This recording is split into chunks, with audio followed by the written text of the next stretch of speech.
Dad just wants to teach his children to grow up, even from the smallest things. Have you ever carried a lesson your whole life without realizing when or where you learned it? What if the very things you resented most as a child became the habits that quietly protected you as an adult? And what if a father's silence taught more than 1,000 words ever could? Welcome to Live Stoic, Live Strong, where we trade illusions for truth, where emotions are felt but not obeyed, where clarity is power and discipline is freedom. This is not just a channel, it's a mindset. It's a journey of conscious living. Let's begin. Owen and the Small Things. A true inheritance. Owen's father was a quiet man. He didn't give long speeches. He never scolded. He never needed to raise his voice. He simply lived his values. He would close doors he hadn't opened, turn off lights he hadn't switched on, pick up trash no one else saw. He didn't do it to be praised. He did it because that was the kind of man he was. And Owen? He watched it all, quietly, from the corners. At 15, Owen didn't understand. He thought his dad was too rigid, too serious, too obsessed with details that didn't matter. Why care so much about things that aren't yours? He often wondered. But as years slipped by, something unexpected happened. Without noticing, Owen began to carry those same habits.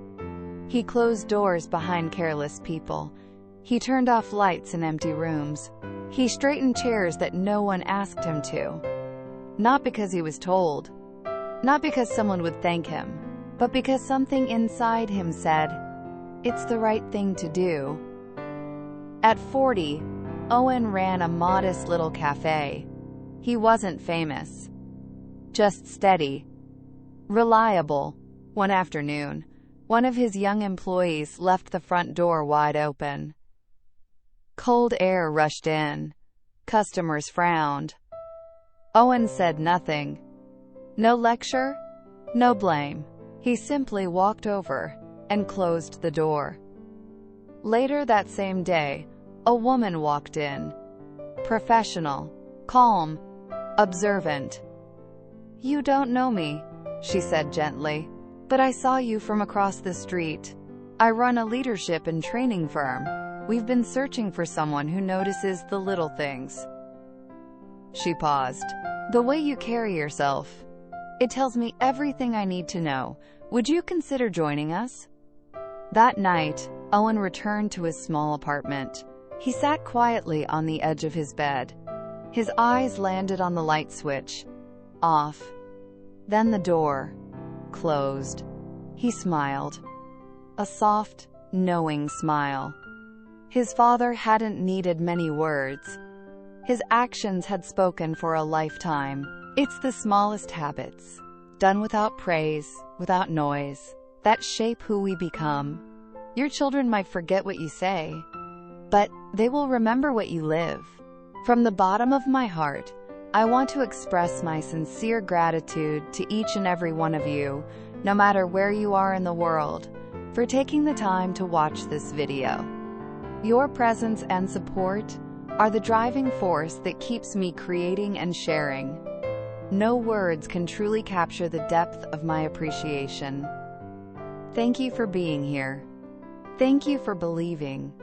And thank you for walking this journey with me. He wasn't trying to be harsh. He wasn't trying to control.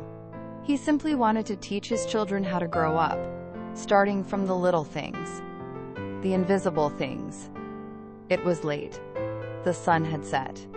He had just stepped through the front gate, the weight of the day still hanging on his shoulders, his shirt damp with sweat.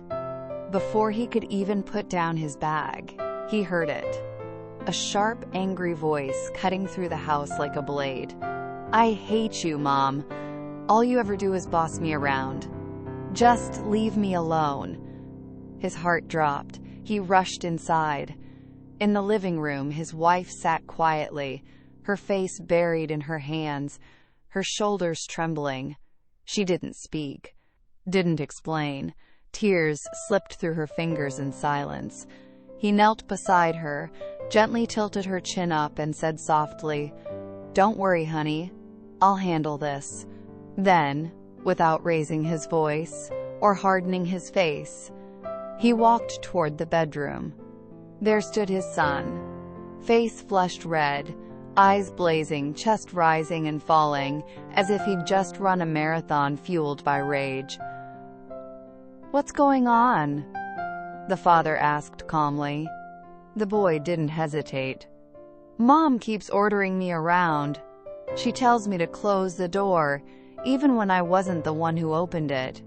Then she makes me wash dishes I didn't even use." The father said nothing. He didn't argue. He didn't scold. Instead, he turned away, walked quietly to the door, and closed it. He came back, looked straight at his son.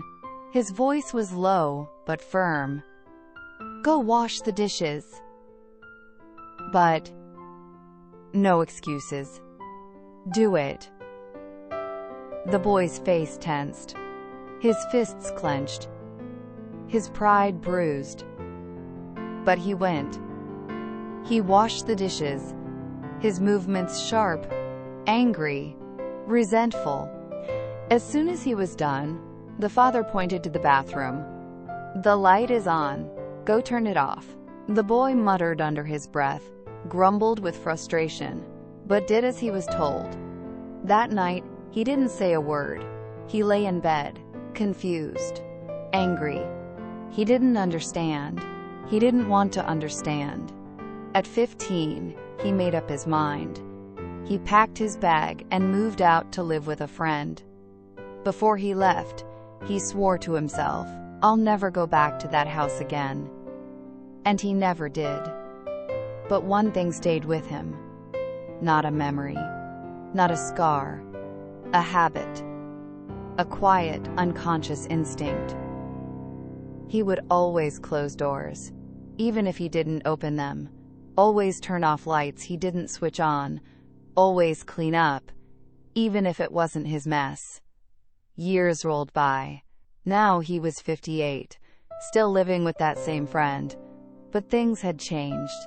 The friend's family was out of work. The fridge was nearly empty. Bills were piling up, a fragile tower ready to collapse at any moment. No degrees, no experience, no career history, but he had something else. What he thought were meaningless chores had become invisible threads, quietly stitching themselves into who he was. One morning, out of sheer desperation, he overheard someone mention a job opening, a management position at a large, well-known company. He scoffed to himself. Manager? Me? Seriously? The thought felt absurd. He had no qualifications, no track record, nothing to offer on paper.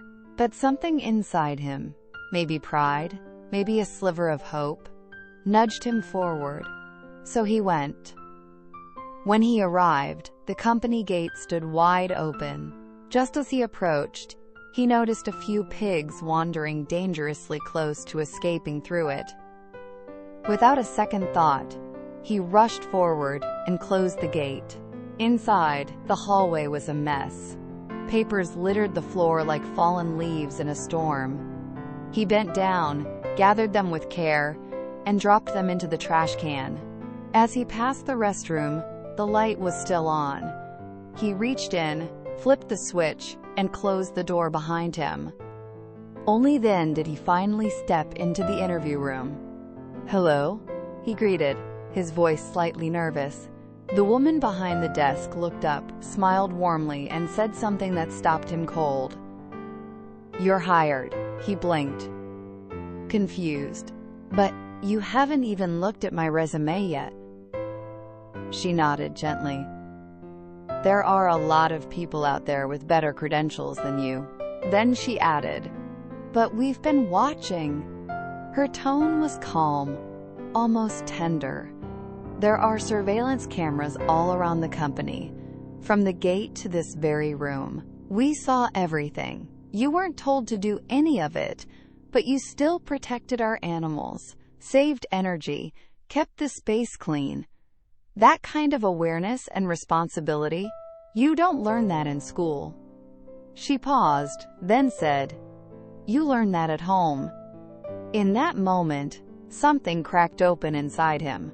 The weight of it all, the years of confusion, the rebellion, the silent lessons, came flooding in. He walked out of the building in a daze, tears filling his eyes. He didn't go back to his friend's house. He didn't celebrate. He didn't even speak. He just got on the first bus heading home. And when his father opened the door, he didn't say a word. He simply collapsed into his arms. His sobs broke free, his mother wrapping her arms around him too. "Dad, Mom.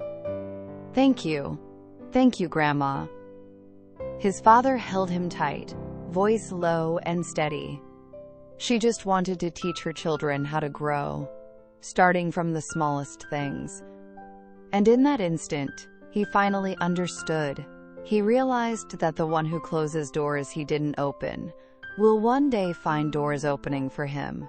That the person who quietly cleans up the mistakes of others is the one clearing the path to his own future. You won't always be thanked for doing the right thing. You won't always be seen. But one day, when it matters most, the world will notice, and the doors meant for you will open. Not because you demanded them, but because you were ready.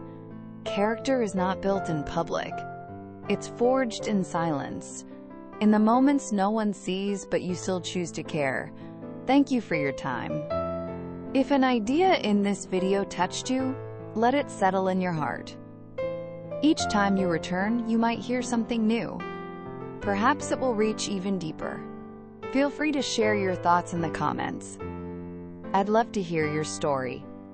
See you in the next video, where we'll take another step together on this journey of inner discovery.